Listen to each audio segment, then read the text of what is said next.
Kapuri-puri ka sa mga kababaihan. Huwag kang matakot, Maria, sapagkat nasusuman ka ng biyaya ng Diyos. Ikaw ay magdadalang tao at panganganak ng isang lalaki, at ang ipapangalan mo sa kanya ay Jesus. Paano ito mangyayari? Yamang ako ay birhen at wala pang asawa. Darating sa iyo ang banal na Espiritu at ang kapangyarihan ng kataas-taasan. Lililim sa iyo dahil dito ang banal na ito na iyong ipapanganak ay tatawaging anak ng Diyos. Narito ang aliping babae ng Panginoon. Mangyari sa akin ang ayon sa iyong salita.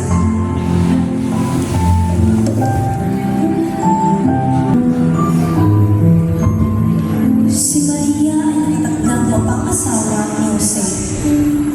Ngunit bago pa sila nagsama, si Maria ay natagpo ang nagdadalang tao na sa pamamagitan ng banal na Espiritu.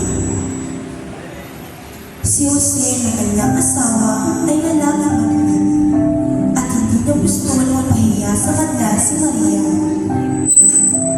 Kaya nagpa siyang hiwalayan ng lihim si Maria.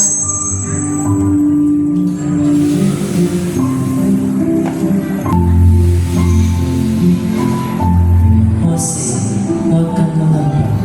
Ang sanggol sa sinapupunan ni Maria ay galing sa Diyos. Siya ay magiging dakila at tatawaging anak ng kataas-taasan. Ibibigay sa kanya ng Panginoong Diyos ang trono ni David na kanyang ninino. Siya ay maghahari sa tahanan ni Jacob magpakailanman, at ang kanyang paghahari ay hindi magwawakas. Nangyari ang lahat ng ito upang matupad ang sinabi ng Panginoon sa pamamagitan ng propeta. Maglilihi ang isang dalaga at manganganak ng isang lalaki at tatawagin itong Emmanuel. Ang kahulugay kasama natin ng Diyos na mag-isip.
tumawag.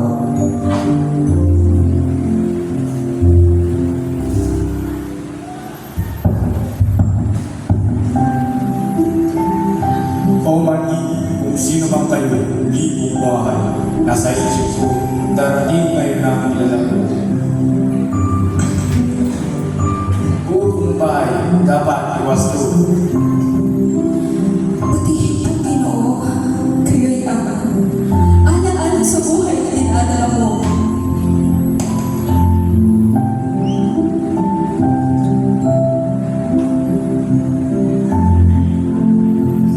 Kahit na po sa ang sulpan sa akin di pagkaloob. May tanyag akong panauhin, kailangan istimahin, maalam sa inyo, mayundig.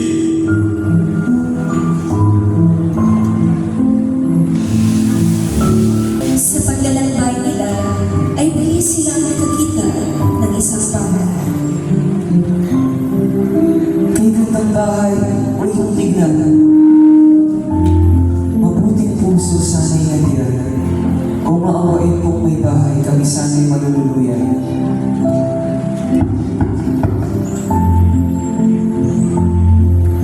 Tawang buhayang magakay at gabing-gabi ng ulo. Amang, pakiusap ko lamang, sintang asawa ko'y gagambal. Ang hirap namin, huwag mong indahin. Sanggol ang siyang alalahanin. Buong bahay ko ngayon tulog at kayo nagbubulang. Wala kang labis na sanggol sa tulad ninyong patay moto. Kung ayaw pa ninyo'y di bali, kami po'y huwag lamang lainin. Kami man ay lupad pulubing, may hawak din puso sa damdamin.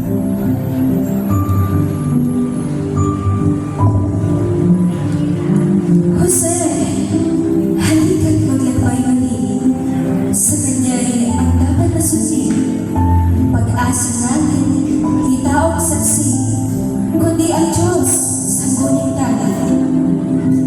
Panginoong hari ng kalangitan, Maraming hindi maunawaan, tiwala sa iyo'y nakalaga, gawin ang ibig sa iyong anak.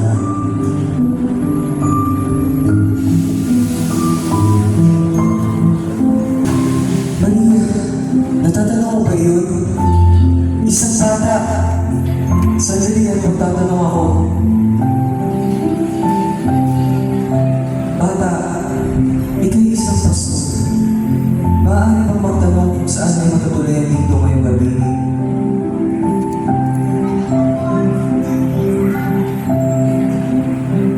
Maraming salamat.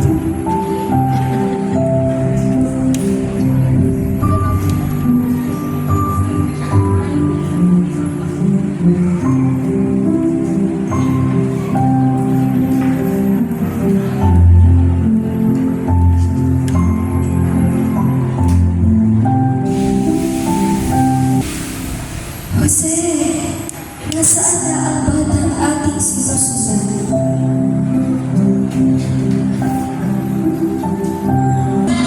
Ngunit, natatanaw ko ang isang sasabi.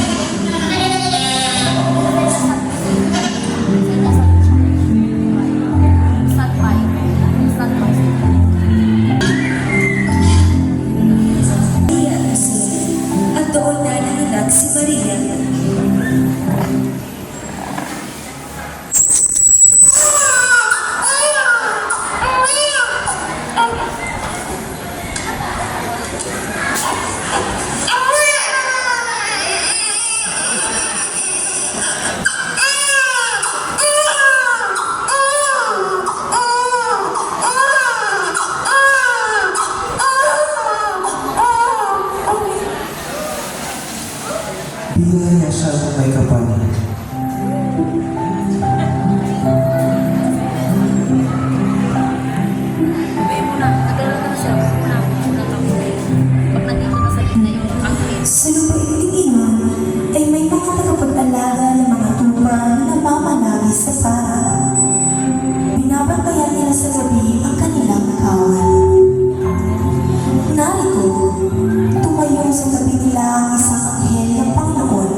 Ito ay sapagkat sa araw na ito, sa lungsod ni David, ay ipinapanganak sa inyo ang isang tagapagligtas.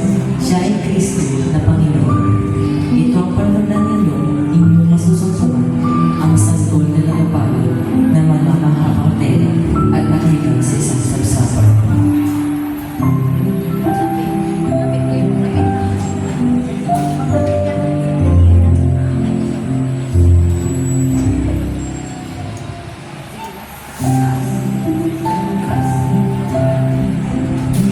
Natagpuan ng tatlong hari ang sanggol. Nakilala nila agad ito bilang Mesiyas. Sila yung